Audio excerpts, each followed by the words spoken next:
the expected number of COVID cases are expected to peak around August, September.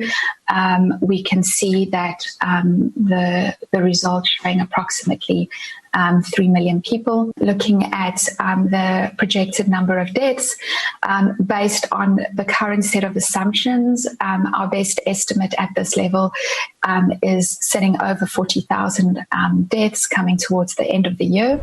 A bitter pill to swallow. South Africans may have to brace themselves as the evasive killer virus continues its destruction here at home and across the globe.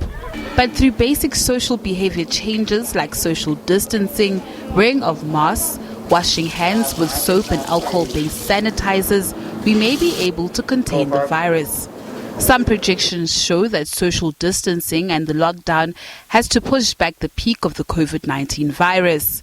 In another scenario, data in the Gauteng province was used to show how social distancing mitigated the impact of the virus. The importance of social distancing and adherence to social distancing is exemplified here. This is numbers of active cases for Gauteng for different assumptions of small increases of social distancing or adherence to social distancing, where a 20% will basically shift the peak by about a couple of months. That's a very important factor in we work to control the epidemic. Meanwhile, the South African COVID-19 Modelling Consortium's projections expect a peak in ICU bed threshold in about a month or 2 months' time.